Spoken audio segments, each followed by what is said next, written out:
finding disruption. I'm hopeful we can get to $3.49 between Halloween and Thanksgiving. He also added that there's an outside chance the national average reaches a low of $3.29. There's no major hurricane in the Gulf Coast or more refinery outages. However, analysts also warned the decline could slow temporarily and even turn higher in some areas like California and the Midwest. Prices were already rising recently in those areas as well. The least expensive states for gas are in the South. Drivers are paying an average of $3.26 for a gallon of gas in Texas and Arkansas, and some states continue to see much higher prices like California, where the average is $5.26 a gallon, and Nevada at $4.84. The U.S. exported nearly 10 million barrels of oil and refined products last week, according to the U.S. Energy Information Administration. Exports of gas totaled 1 million barrels a day for the week. Everybody, Joe Biden's new Inflation Act is now offering up to $14,000 in additional financial assistance to many low-income families. There are over 70 Democratic lawmakers that are urging Congress to step up to the plate and pass legislation that would actually prevent a government shutdown. Joe Biden's Inflation Reduction Act on climate change is helping many Americans reduce their carbon footprint. A key element in that push is offering up to $14,000 in rebates and tax credits for people to make their homes more energy efficient.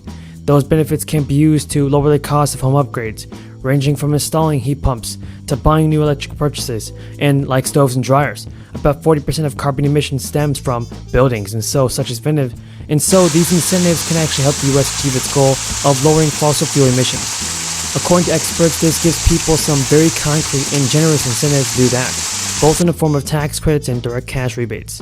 CBS News has said that it is the biggest federal investment in buildings ever, at least one that is specified for climate change. There are two separate rebate programs. The Homes Rebate Program provides more than $4 billion in states to help residents make their entire home more energy efficient, and the program provides rebate based on the energy savings they upgrade their home in.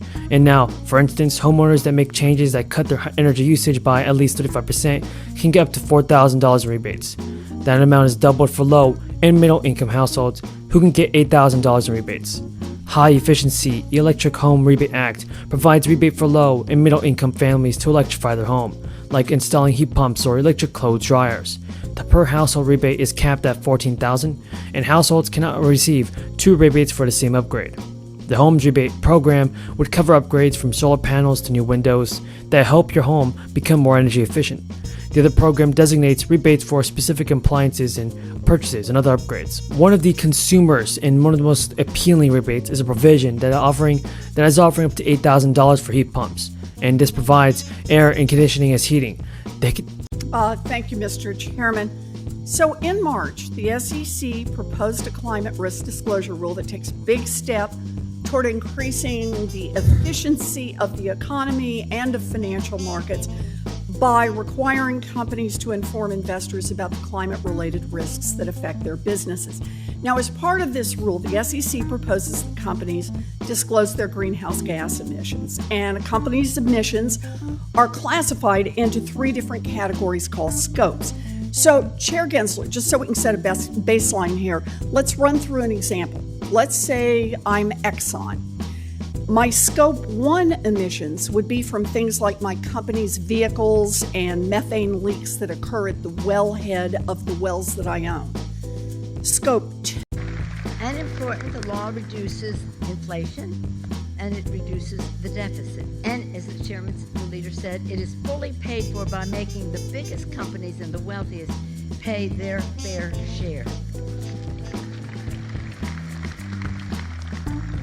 Under the president's leadership, and with the stroke of President Biden's pen, we have achieved a monumental victory for America's working families. Indeed, As of July, the interest rate rose from 4 to 4.5%, and as a result, the Federal Reserve's recent decision to raise the federal funds rate. There are also some new changes coming to the IRS. The Inflation Reduction Act, recently signed by Joe Biden, has many people asking about what this means for their taxes. The legislation provides $80 billion to the IRS, with more than half of the new dollars, going toward additional tax enforcement. This new money is allocated to help fund the IRS so they can do their job and get taxpayers the refunds more quickly after they file. According to the Treasury Department, the funding will allow the IRS to roughly hire 87,000 workers over the next 10 years. And now with the midterms in November, The 50-50 Senate returns to Washington with a must-pass legislation on its plate, requiring bipartisan cooperation just as political tensions hit their peak. Chief among them is the priorities for Congress this month, like funding the government to avert a shutdown. There is a $2,000 Ford stimulus check. Top economists are pushing for Congress to do this, send out checks immediately, to all Social Security recipients, that is. And the Social Security is a program that's responsible for pulling close to 22.5 million people out of poverty every single year. So we all know it's a very important program that people need and people desperately need it. This year's soaring inflation rate likely means that the 2023 COLA for Social Security beneficiaries will be the highest in decades, with one senior advocacy group estimating that the 2023 COLA could push above 10%. And this should be good news for retirees who are having a hard time making the ends meet. The reasons is that a sharp 2023 COLA increase would push some Social Security beneficiaries into a higher tax bracket. Increasing their tax liability, that means you pay more taxes. According to Yahoo News, the Senior Citizens League estimates that the COLA for 2023 will be 10.5%, and based on inflation numbers showing that the Consumer Price Index in June rose 9.1% year over year. A 10.5% COLA hike would increase the current average retiree benefit of $1,600 by $175.10. Tens of thousands of retirees who have not paid taxes on their benefits in the past may not have to start doing so in 2023.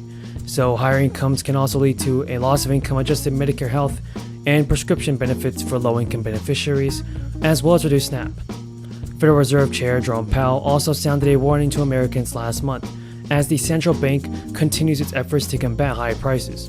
Powell said higher interest rates, slower growth, softer labor market conditions. Where we left off, which was on the actual design of these products up front, not dealing with problems after they've already arisen and sometimes waiting years before you fix the problems. How do we put it in the initial design? So my question, Mr. Cox, is Wall Street Journal reported last week that Meta shut down its Responsible Innovation Unit. These 24 employees were charged with identifying potential harms at the conceptual stage of new product design and change the design culture. Why was that eliminated?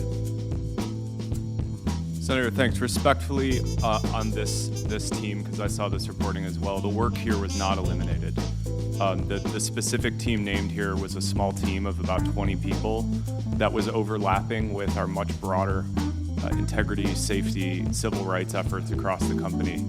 And so this was a case of just moving that work into the teams where it was best. So you've got folks, you just moved them into a different part. They're still there. So is it safe to say that this is happening across your platform with your design team? Is everybody on the design team, are they compensated based on the trust and safety of the products that you're putting out? Is that part of the metric? Senator, when we look at health of any product, we'll look at trust and safety as a part of that.